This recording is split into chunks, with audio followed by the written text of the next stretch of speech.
te amo. Não existe um amor mais forte que o amor de um pai por um filho. Olá, quarto ano, como é que vocês estão? Espero que todos estejam bem, se cuidando direitinho aí em suas casas. Vamos lá? Peguem seu material, abram na página 116 e vem comigo para mais uma aula de história. Hoje, nossa segunda aula de história no mês de agosto, que tem como tema o ciclo do açúcar, tá certo?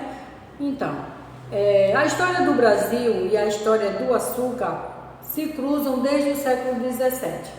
Os famosos engenhos, a exploração de mão de obra escrava, primeiro indígena, depois a escrava, né? Na época marcaram o início da alta produção desse produto, né, do açúcar. Quando chegaram aqui, os portugueses que vieram em busca de riquezas, né, eles queriam enriquecer, explorando as novas terras descobertas, então eles vieram em busca de riquezas, de metais preciosos, né, de ouro. Como não encontraram, resolveram então cultivar produtos agrícolas. Então eles resolveram plantar a cana-de-açúcar, que era um produto bem valorizado na época. O primeiro engenho de cana-de-açúcar foi construído aqui em Pernambuco. Por que Pernambuco foi escolhido como o local para se construir o primeiro engenho? Primeiro porque Pernambuco tinha um solo adequado, né, um solo fértil, um clima quente e úmido, tá? Então essas foram as principais situações para que o engenho fosse construído aqui. Depois, nos engenhos, o açúcar era produzido com a participação da mão de obra primeiro indígena, né, os indígenas escravizados, e depois pelos escravos que vieram da África, os negros africanos, tá certo? Então, nos engenhos, os engenhos eram divididos dessa forma: tinha a casa grande, a senzala, a capela, os canaviais e a moinha. Tinha também o banguê e o tabuleiro. Tinha curral e os engenhos eles eram construídos próximos das matas. Então, na casa grande, vivia o senhor de engenho, né, o dono do engenho, né, a pessoa, a figura, né, que era o poder máximo lá, né?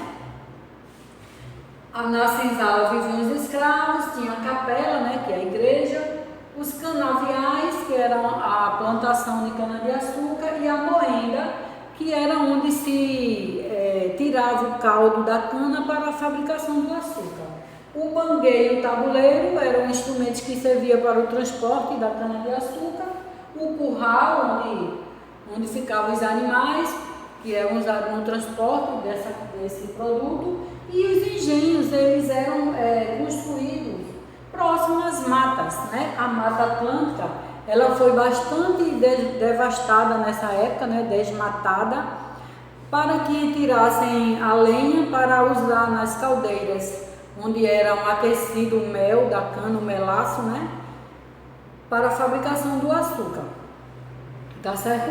A sociedade canavieira era bem desigual. Existia o senhor de engenho, né? Que era a figura máxima, a autoridade máxima lá no engenho, e os escravos que viviam nas senzalas, sem direito algum.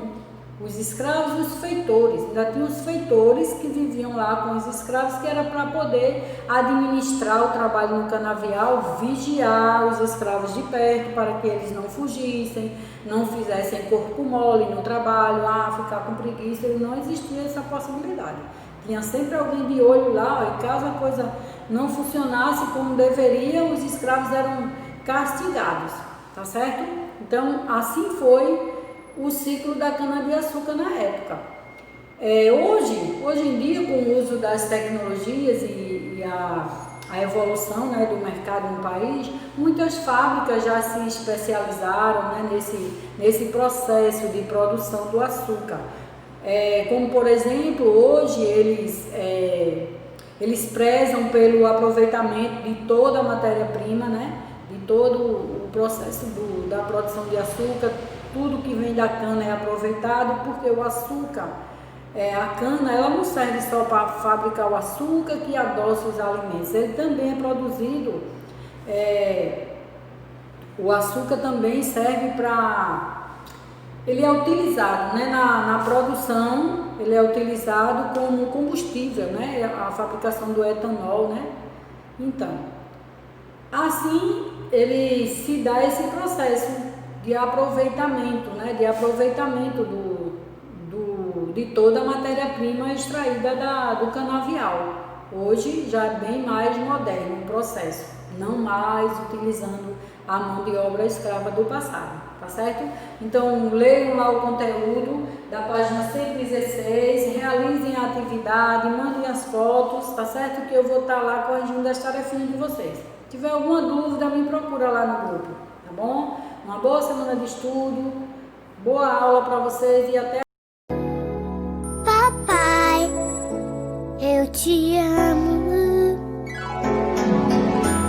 Não existe um amor mais forte que o amor de um pai por um filho.